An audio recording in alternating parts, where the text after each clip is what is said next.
Imagine being America's sweetheart. But one run-in with a camera while wearing glasses could cost you every future role. Welcome to classic Hollywood's rulebook, where stars signed away privacy and even their birth dates.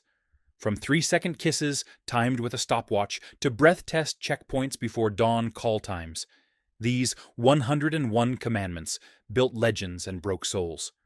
Stick around as we unlock the secret clauses that turned mere actors into silver screen gods, or tragic cautionary tales. 1. The Morality Clause. Every contract contained a line promising wholesome conduct, on screen and off. Late-night speakeasy raids, secret lovers, even political marches could void a star's deal overnight. The rule kept tabloids quiet and let moguls market perfect idols. But it also forced legends like Clara Bow to hide mental health struggles, strangling authenticity while selling millions of tickets. 2. Studio-designed diets. Nutritionists on payroll issued color-coded meal boxes. Pink for breakfast fruit, gray for chicken broth, no snacks. Losing an ounce meant another close-up. Gaining 2 meant camera time vanished. Stars who obeyed, think Jean Harlow, glowed under arc lights, yet many like Judy Garland spiraled into pill regimens when hunger blurred lines between discipline and danger. 3. Publicity date nights. If fan magazines wanted romance, the studio cast one. Actors received handwritten schedules detailing which co-star to accidentally meet at the Brown Derby. Box office bumps proved the system worked. Clark Gable's staged dinners with Carole Lombard juiced Gone with the Wind's hype. But genuine love lives became mazes that even the lovers couldn't navigate. 4th mandatory voice coaching. Talkies toppled silent idols, so every newcomer clocked hours, whispering tongue twisters into megaphones. Improvement meant bigger roles. Failure meant demotion to extras. Katharine Hepburn's crisp vowels made her unforgettable, while others, like silent great John Gilbert, never cracked the lesson plan and watched careers evaporate between syllables. 5. Reinvented names.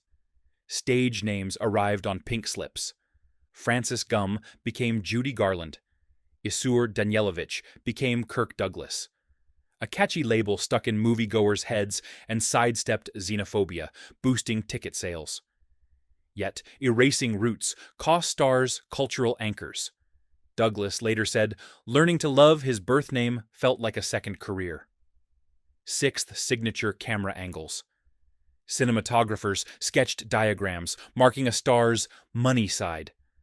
Bette Davis demanded 45-degree light from her left. Directors who argued lost time and budgets. Consistency built visual brands that audiences trusted, but experimentation died. When lighting changed for Beyond the Forest, Davis's fans revolted, proving how chained everyone was to the diagram. 7th, flawless public appearance rule. Paparazzi lurked outside supermarkets, so studios issued emergency kits. Gloves, sunglasses, powder compact. A blemish could slash magazine covers and future roles. Stars like Elizabeth Taylor mastered the sidewalk catwalk, turning perfection into power. Others cracked. Montgomery Clift hid after an accident, fearing one scar could void his contract. Act. Fan mail quotas. Each A-lister owed the studio 200 handwritten replies a week. Secretaries drafted them, but stars had to sign with personalized notes. Positive letters fed studio PR. Look how humble our queen is. And predictable revenue from fan clubs. Those who skipped the duty, like Marlon Brando, earned a temperamental label that limited early casting. 9. No public politics. The Hayes office warned that picking a side split ticket buyers. Stars could donate in secret, but never stump on stages. Ronald Reagan played the neutral game, keeping starring roles flowing, while outspoken Paul Robeson saw gigs vanish. Silence sustained careers, but slowed Hollywood's civil rights awakening. 10th, loyalty oaths against communism. Post-war paranoia meant actors signed papers swearing no red ties. Compliance kept them on screens. Refusal sent them to the blacklist. Lucille Ball survived by signing, producing I Love Lucy soon after. Dalton Trumbo refused, wrote under aliases, and only regained his name decades later. A delayed vindication, but a financial famine. 11. On-set punctuality. Pledges. Contracts fined stars, $500 for each minute late. Spencer Tracy learned to nap in his dressing room. Lateness would have docked more than his week's salary. Producers saved thousands in overtime, but the rule crushed night owl creatives like Errol Flynn, whose tardiness fed rumors of unreliability and shaved years off prime roles. 12. Studio-approved marriages. Weddings required executive sign-off to avoid box office heartbreak. When Mickey Rooney tried to elope with Ava Gardner, MGM publicists staged a delay to prep fan messaging. The stunt protected teenage idol branding, but sowed seeds of mistrust that helped shatter the union within a year. 13. Fabricated screen romances. Couples who looked good together on posters were assigned whirlwind affairs. Loretta Young and Tyrone Power posed for beach photos weeks before he secretly married someone else. Ticket sales soared, yet stars struggled to tell where fiction ended. Some, like Elizabeth Taylor and Eddie Fisher, slid from fake sparks into real scandals. 14th pregnancy concealment. Expectant actresses donned oversized fur or filmed only from the waist up. America's sweetheart image couldn't include morning sickness. Lucille Ball hid her first pregnancy, stalling roles. Later, when I Love Lucy aired her real bump, ratings exploded, proving the old rule had underestimated audiences and stifled female narratives. 15. Daily dance lessons. Even dramatic actors learned tap, ballroom, and jitterbug to stay variety ready. The discipline sharpened posture, energized performances, and provided fallback for musicals. Rita Hayworth's dance drills fueled her magnetism, while actors who skipped class found themselves dubbed or sidelined when musicals flooded the market. 16. No haircuts without permission. Studios ensured a star's hair like a prop. Veronica Lake's peekaboo bang sold war bonds. When she chopped it for convenience, theatergoers balked and her stock plummeted. The rule kept branding consistent, but trapped performers in outdated looks long after trends shifted. 17th, photo negative approval. Every portrait photographer surrendered negatives to studio editors who airbrushed freckles and moles before press release. Perfect Skin sold perfumes and movie tickets alike. Control protected images. Greta Garbo's flawless mystique remains timeless, but erased individuality, making stars interchangeable once the next beauty emerged. 18th Press Junket Marathon. After wrapping a film, actors embarked on city-by-city tours, reciting scripted anecdotes. Box office spikes justified the exhaustion. Humphrey Bogart joked that he spent more time selling Casablanca than shooting it. Yet those tours cemented his tough guy mythos worldwide. 19th Mandatory Charity Galas. Studios assigned glamorous benefit appearances to offset gossip and claim moral high ground. Attending raised profiles, Audrey Hepburn's UNICEF work later became central to her legacy. But schedules stretched thin, and stars who missed events risked headlines branding them ungrateful. 20. Troop show obligations. During World War II, contracts required performances at USO camps. Stars honing routines kept morale high and gained patriotic glow that translated into ticket sales. However, the grueling travel left performers like Carol Landis exhausted, contributing to personal breakdowns post-war. 21. Salary secrecy clause. Actors swore never to reveal paychecks, preventing collective bargaining. Studios saved fortunes, but stars like Olivia de Havilland quietly tallied male co-stars' rumored wages and sued for parity, winning freedom from 7-year contracts and inspiring future negotiations. 22. Mandatory test screening attendance. Watching audience reactions taught actors to tweak mannerisms.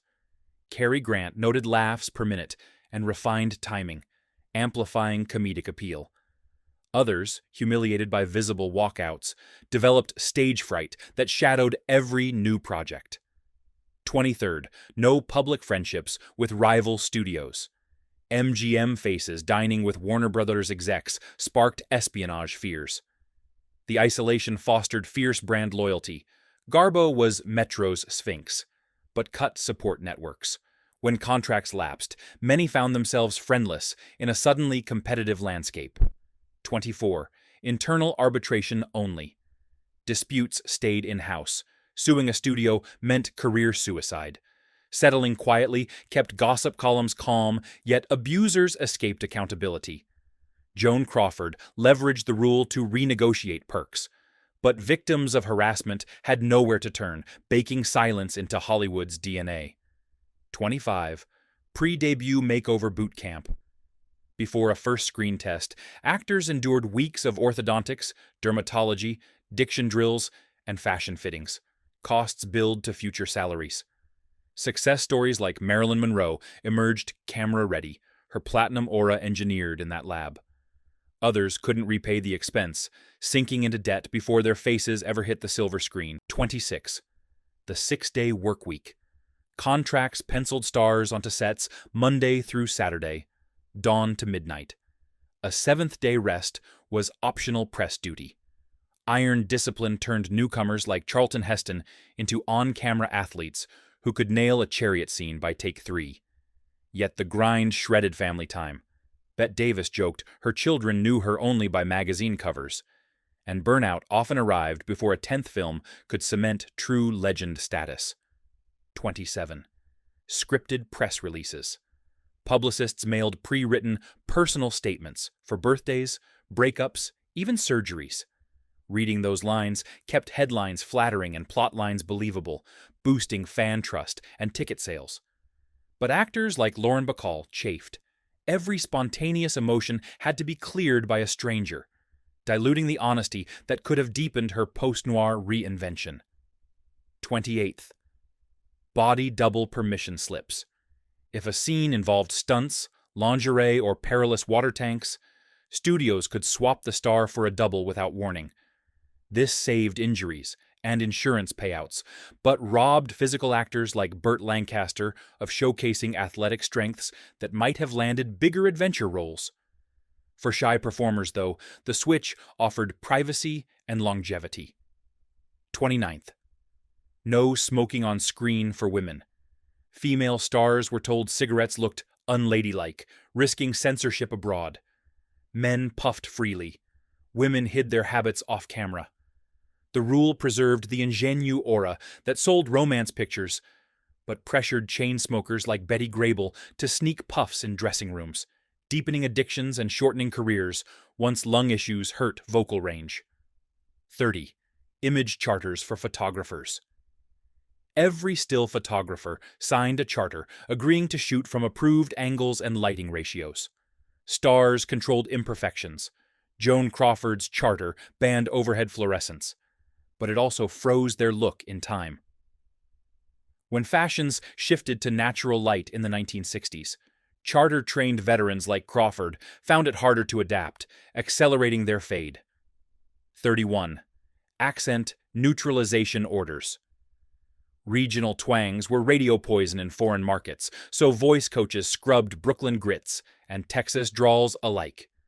Gregory Peck's neutral baritone became his trademark gravitas.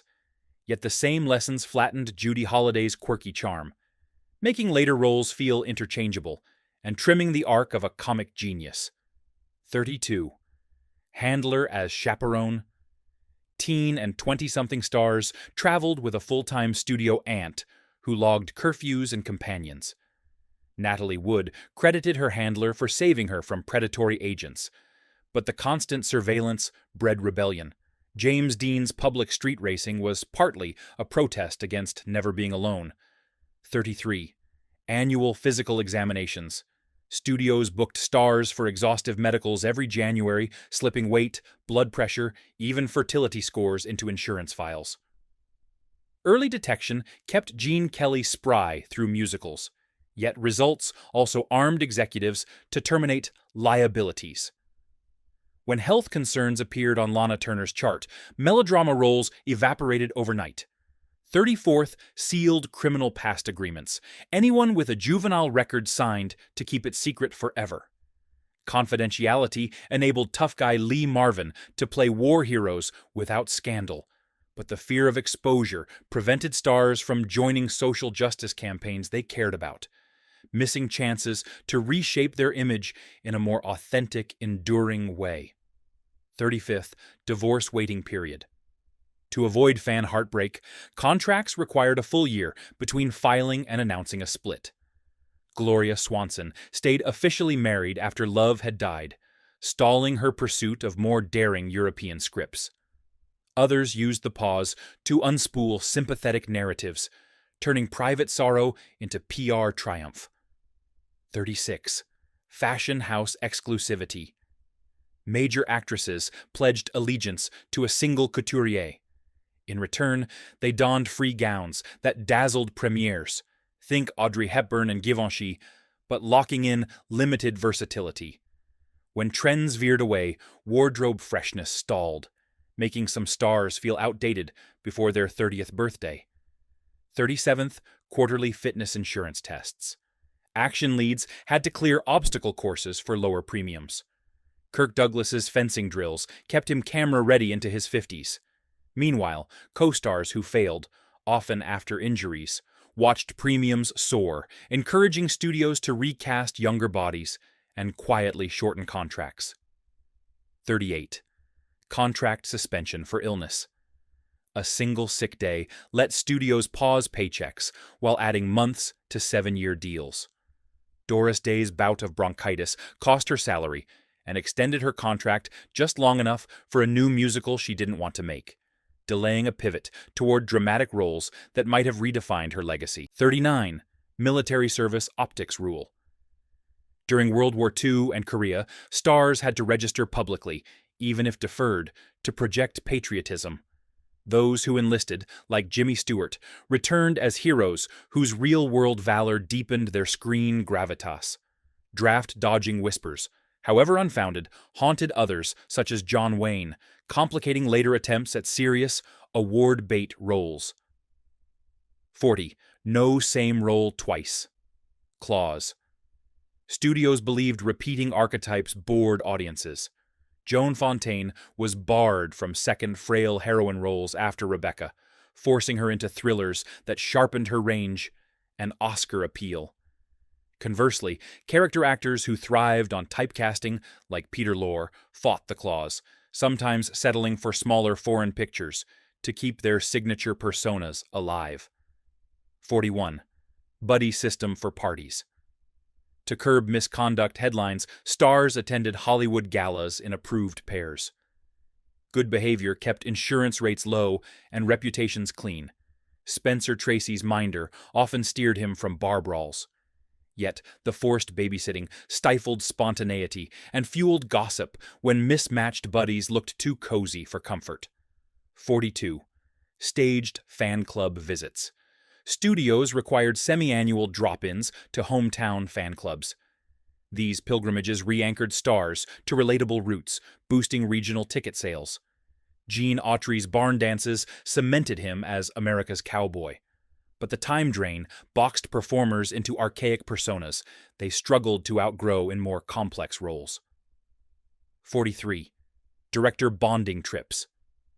Before filming began, leads and directors escaped to secluded resorts to sync visions. Bogart and John Huston's Mexican fishing trip birthed trust that powered The African Queen. For mismatched pairs, the retreats turned awkward. If harmony never materialized, the star bore the blame, not the director, risking a difficult label. 44. Silence on sexual orientation. Any hint of queerness risked box office exile, so actors cultivated opposite-sex beards. Rock Hudson's fabricated romances sustained heartthrob billing but forced a lifetime of secrecy that limited nuanced roles until late-career character parts finally cracked through. 45th Audition Day, preparedness. Kits.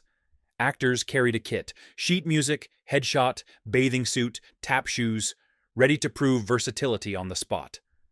Debbie Reynolds landed singin' in the rain because hers never left her purse. Others lost breakout chances when they couldn't tap or sight read, watching fortunes hinge on one forgotten accessory. 46. Mandatory makeup endorsements.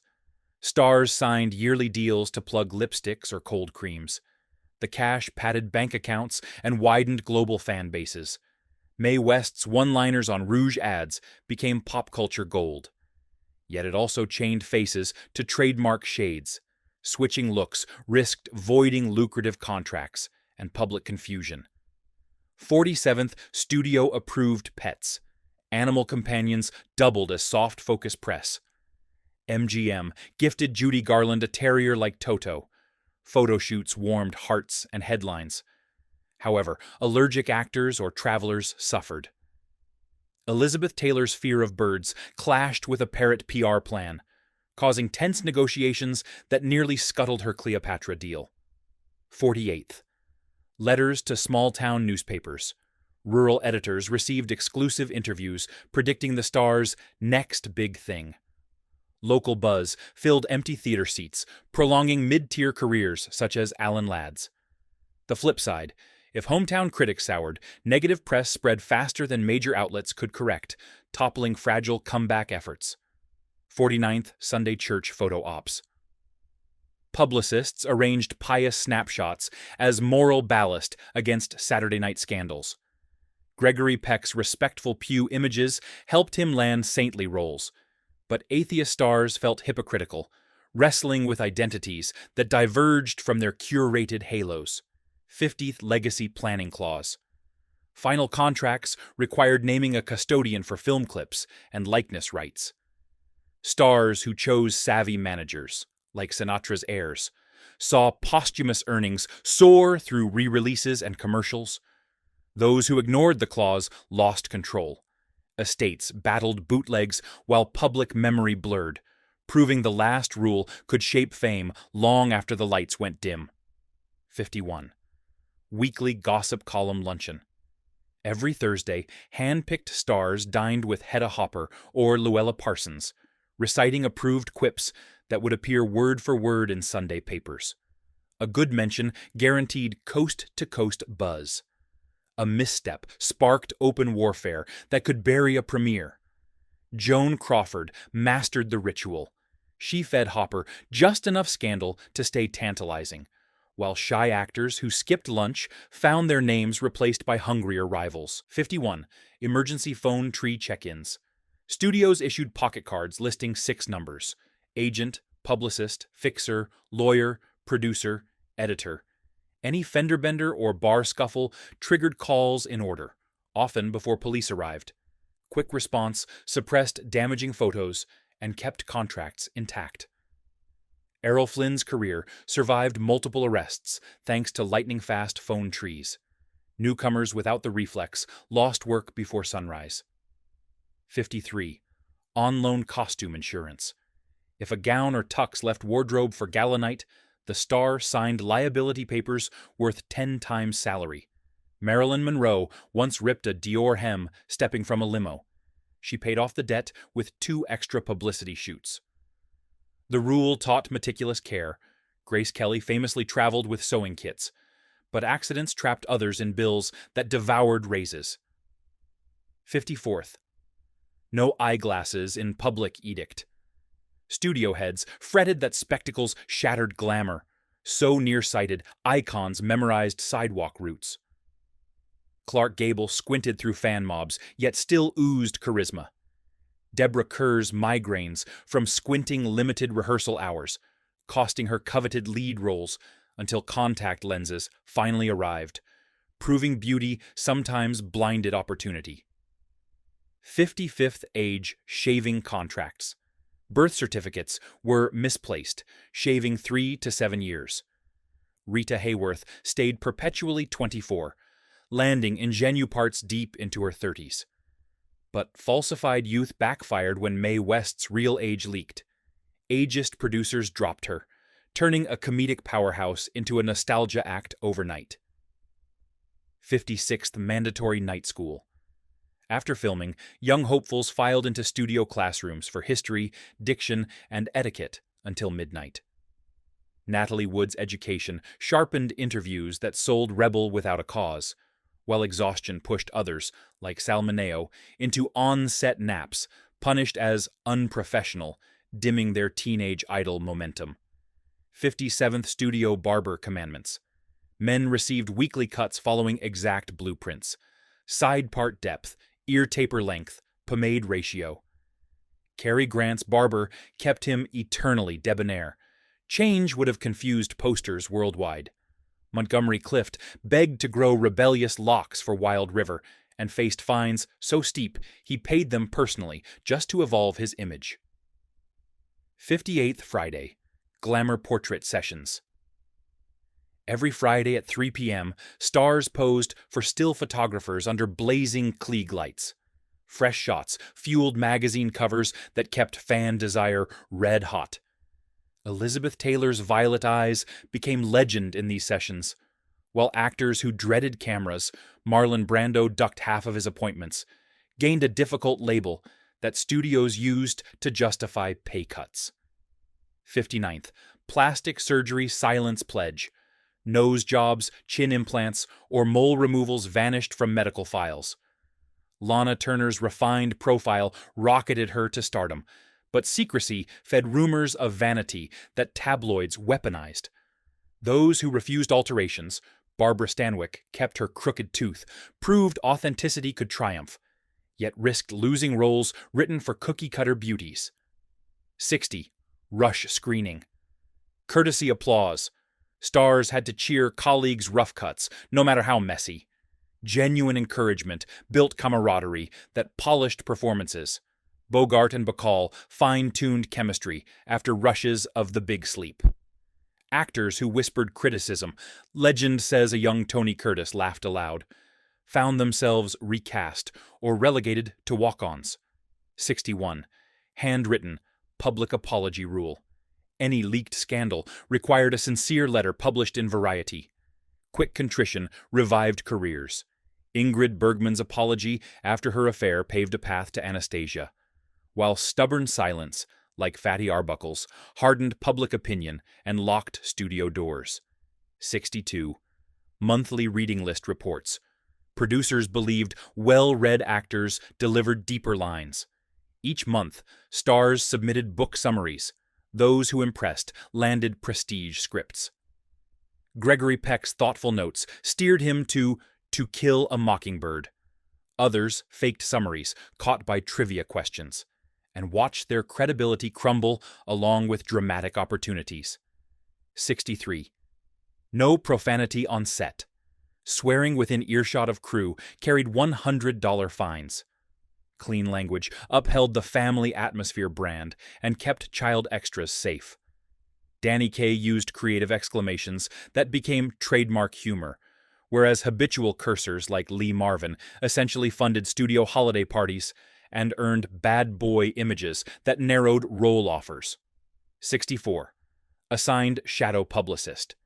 Each A-list name traveled with a designated spin doctor to intercept reporters. Clark Gable's shadow-fed quips that branded him King of Hollywood. Actors who clashed with their minders, such as Montgomery Clift, lost narrative control. Gossip writers filled the vacuum with dark tales that stuck. 65. Anti-ad-lib fine. Going off script cost $250 a sentence. Discipline kept editing cheap and dialogue censorship ready. Katharine Hepburn's precise enunciation dazzled because of full script loyalty. Comedic geniuses like Groucho Marx paid fines happily, betting that memorable zingers outlived the penalties. A gamble that cemented comic immortality but limited drama casting. 66. On-set sobriety tests. Daily breath or coordination checks awaited at call time. Gene Kelly's clear tests kept dance sequences sharp. Drunk performers were benched, missing crucial scenes. Errol Flynn failed often, and while his roguish aura sold tickets, reliability questions shortened contracts as insurers balked at repeat claims. 67th stand-in courtesy gift. Stars bought holiday presents for stand-ins who matched lighting and blocked shots. Goodwill fostered loyalty. Shirley Temple gifted factory bonds, earning lifelong friends who shielded her from predators. Cheap or forgotten gifts spread whisper campaigns branding actors stingy, turning crews against them and tarnishing reputations in hiring circles. 68th Seasonal Radio Special Obligation. Christmas and Easter demanded live radio dramas featuring top talent. Millions tuned in, cementing voices in public imagination. Bing Crosby's Yuletide shows extended his musical empire, while actors with stage fright stumbled over lines, receiving scathing reviews that haunted box office returns for spring releases. 69th Etiquette Coach Saturdays. Older guardians drilled posture, handshake firmness, and dinner table French. Grace Kelly's royal poise began here, easing her leap to Monaco royalty. James Dean skipped classes, cultivating rebellious slouch that thrilled teens but worried advertisers. Some family-friendly sponsors refused to bankroll his films. 70. Charity Recordings Clause. Once a year, stars cut a song or spoken word record for charity. The exposure birthed unexpected crossover hits. Doris Day's Sentimental Journey spawned a recording career. Yet tone-deaf actors dreaded microphone time. Poor reviews clung like gum on shoes, making musical filmmakers wary. 71. Scandal seclusion retreats. If rumors raged, the studio shipped talent to desert ranches until gossip cooled. Elizabeth Taylor emerged from a Palm Springs hideaway, glowing and newly desirable, ready for Cat on a hot tin roof. Lesser names vanished too long. Out of sight meant forgotten, and comeback calls never came. 72. Musical accent reversion. When signing a musical, singers dropped neutral accents for regional charm. Judy Garland's Midwestern twang returned in every chorus, amplifying relatability. Others sounded forced. Katharine Hepburn's attempt at New England lilt in Coco flopped, reminding executives why the rule risked undoing years of diction work. 73rd Studio-approved car color. Producers feared garish autos, cheapened refined images, so stars submitted paint chips. Gary Cooper's black Packard oozed sophistication. When Jane Mansfield bought a bubblegum pink Cadillac without clearance, tabloids mocked her birthday cake on wheels, reinforcing a bimbo stereotype she spent years fighting. 74. Mandatory home wiretap consent. Security teams installed monitor lines, ostensibly to block blackmail. Evidence protected studios during legal spats. Judy Garland's tearful late-night calls convinced executives to adjust schedules. But privacy vanished, fueling paranoia that pushed fragile souls like Montgomery Clift deeper into isolation. 75th Exit Interview Confessional. Final contract days ended with a recorded debrief. Best moments, grievances, advice. Insight guided studio reforms, and sometimes uncovered hidden horrors.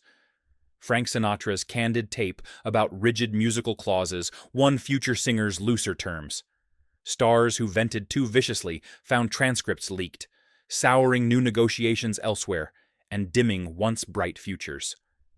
76th Understudy Mentorship Pact. Every seasoned lead was assigned a contract junior to coach for 1 hour a day.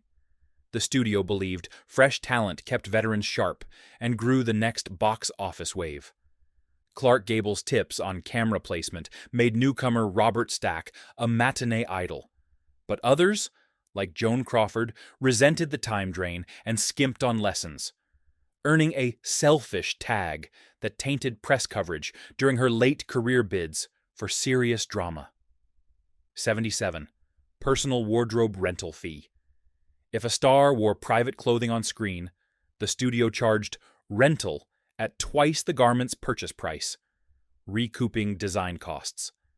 Marilyn Monroe, proud of her own style, surrendered half a paycheck each time she insisted on her favorite sheath dress. Conversely, wardrobe-compliant Debbie Reynolds padded savings by sticking to studio closets, later buying MGM costumes at auction and turning them into a profitable museum. 78. Annual Good Deed Photo Day. Once a year, photographers captured stars ladling soup in Skid Row missions or reading to hospital kids. The pictures secured heartwarming column inches and cushioned future scandals. Bing Crosby's gentle bedside songs kept him America's crooner, even after harsh parenting rumors surfaced. While those who treated the shoot like a chore, producers whispered about a yawning Robert Mitchum, found warmth evaporated when they needed it most. 79. Chauffeur-only premiere policy. Driving oneself to a red carpet event was strictly forbidden. Chauffeurs symbolized regal distance. Grace Kelly waved from limos, cultivating queenly mystique that later eased her Monaco transition. But adrenaline junkies like Steve McQueen hated backseat captivity and sometimes skipped premieres altogether, costing valuable press and feeding narratives that he was difficult, which limited mainstream romance scripts offered to him. 80. Secret blood alcohol clause. Insurance required random on-set breath tests. 2 strikes triggered automatic suspension without pay. Humphrey Bogart kept a flask, yet never blew above the limit, cementing his professional rogue image. Peter O'Toole, busted twice in a single week, had his rate tripled for the next picture, forcing him toward European productions where insurers looked the other way, altering the trajectory of a Hollywood heavyweight. 81. Loan out refusal penalty. If another studio wanted you for a cameo and your home studio agreed, saying no meant a $50,000 fine.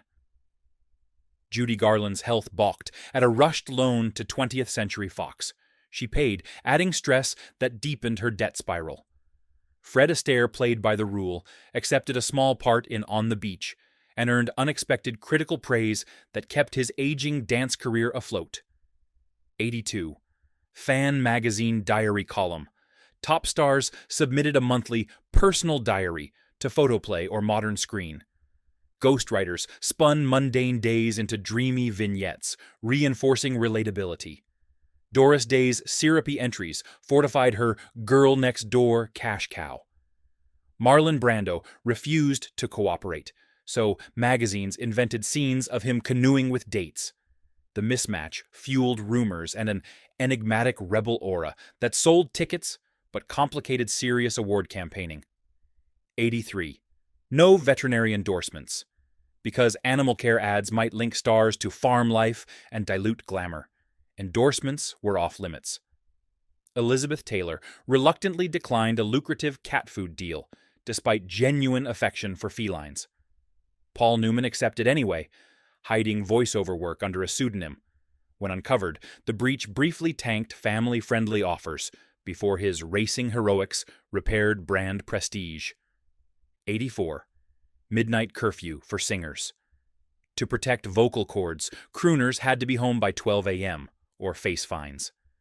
Frank Sinatra often ignored the rule, lost top notes during early 50s slumps, and watched film roles dry up until a disciplined comeback for From Here to Eternity.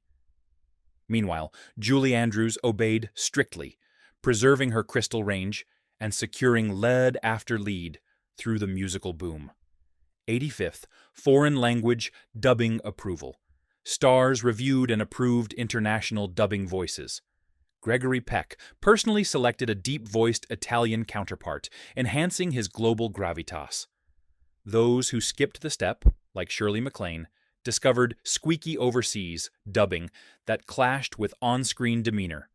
Foreign critics mocked the mismatch, slowing box office traction abroad and shrinking profit-sharing bonuses. 86th, sneak preview laugh counter rule. Comedies required leads to sit in the balcony with a stopwatch, logging audience laughs per minute. Lucille Ball's meticulous notes fine-tuned her timing, birthing I Love Lucy's rapid-fire rhythm.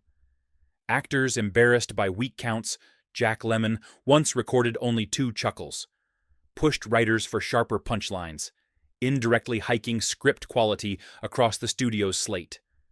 87th Annual Charity Boxing Event. Studios staged a friendly ring bout where male stars sparred for orphans' funds. Kirk Douglas's knockout agility boosted his action hero status. Audiences loved that his muscle was real.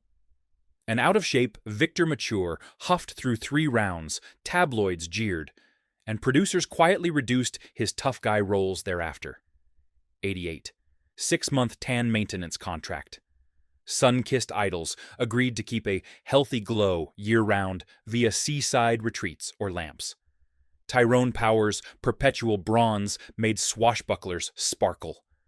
Red-haired Maureen O'Hara burned easily, so makeup teams caked faux sun on her arms. Sweat melted the ruse during a live photo call, prompting gossip that she was fragile, which unfairly narrowed future adventure leads. 89. On-screen kiss duration cap. The production code limited kisses to 3 seconds unless actors tilted heads noticeably. Directors rehearsed stopwatch smooches. Chemistry had to explode quickly. Ingrid Bergman and Cary Grant perfected the rule by breaking kisses into breathy snippets in Notorious, heightening sensuality. Others, like stiff-mannered George Montgomery, couldn't master the rhythm, and romantic lead offers dwindled. 90. Disaster drill participation. Once per film, entire casts ran fire or quake drills for newsreel cameras, proving sets were safe. Images built trust with family audiences. Debbie Reynolds dancing through a staged evacuation became iconic. Stars who treated drills lightly, spotted giggling on newsreel, were criticized as careless, a stigma that haunted attempts at serious heroic roles. 91. Anti-sibling competition clause. Studios signing 2 family members forced them into different genres to avoid market confusion. Olivia and Joan de Havilland battled for prestige parts. Warner Bros. Contracts eventually barred joint auditions, forcing Joan to Europe, where she forged a separate, if smaller, legacy. By contrast, the Marx Brothers embraced ensemble branding, negotiating a waiver that turned sibling synergy into gold. 92. Home decor stylebook agreement. Celebrities opened mansions to magazines only after decorators aligned rooms with screen persona palettes. Soft pastels framed Debbie Reynolds' innocence. Darker woods underscored Vincent Price's gothic brand. When Lauren Bacall revealed modern chrome at odds with her smoky noir image, critics called her unfeminine, briefly chilling romance scripts until she leaned back into classic elegance. 93. Built-in applause. Pauses. Scripts inserted silent beats after big speeches, letting preview audiences clap without drowning dialogue. James Stewart's slow turn in Mr. Smith Goes to Washington is famous for this. Actors who rushed the pause killed momentum and heard the note, "Hold for thunder," a polite rebuke that, if ignored repeatedly, downgraded them from oratory giants to B-picture duty. 94. Studio-owned dental records. To prevent insurance fraud and control cosmetic tweaks, studios kept dental x-rays locked in vaults. Fixes required approval. Clark Gable's gold crowns stayed because they suited his roguish grin. Margaret O'Brien begged for braces, was denied, and her child star cuteness waned as teeth shifted, illustrating how literal bite control could bite back. 95th Picture Palace opening tours. New theaters demanded star visits for ribbon cutting. The glamorous circuit expanded regional fame. Esther Williams performing synchronized dips in lobby pools cemented her aquatic identity. Exhausted character actors like Walter Brennan found the travel brutal and petitioned out, losing precious exhibition bonuses that padded pensions. 96th Annual Craft Honing Sabbatical. A-listers earned 2 unpaid weeks to study new skills, fencing, languages, or method acting, returning refreshed.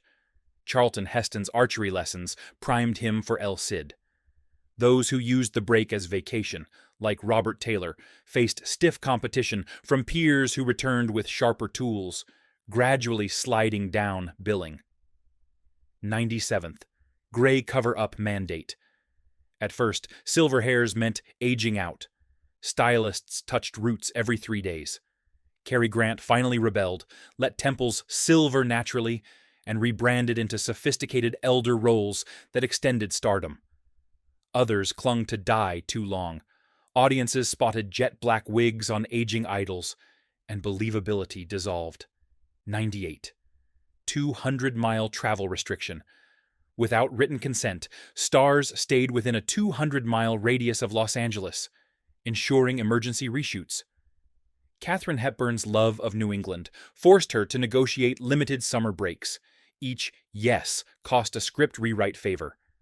Meanwhile, homebody Jack Benny built a popular radio show in town, leveraging availability into cross-media dominance. 99th holiday greeting card quota. Studios printed personalized cards. Stars signed 5,000 each December. Jimmy Stewart's heartfelt notes endeared him to veterans, reinforcing patriotic roles. Lazy scribbles by other actors surfaced on auction sites, drawing ridicule that they phoned in gratitude, echoing critics who said the same about their later performances. 100th Annual Image Rights Update. Stars renegotiated likeness licenses every year or forfeited control. Smart advisors like Sinatra secured hefty residuals from jukebox posters. Less savvy performers, Peggy Cummins, for instance, missed deadlines, allowing energy drink ads decades later without family consent, muddying dignified legacies. 101. Farewell Tour Obligation. Upon announcing retirement, a star owed a goodbye circuit of talk shows, premieres, and military bases, thanking fans face to face. It locked final memories in loving light. When Gene Kelly honored the tour, his legend cemented as gracious elder statesman. Greta Garbo skipped it entirely. Her abrupt exit birthed the recluse myth that overshadowed nuanced contributions for generations.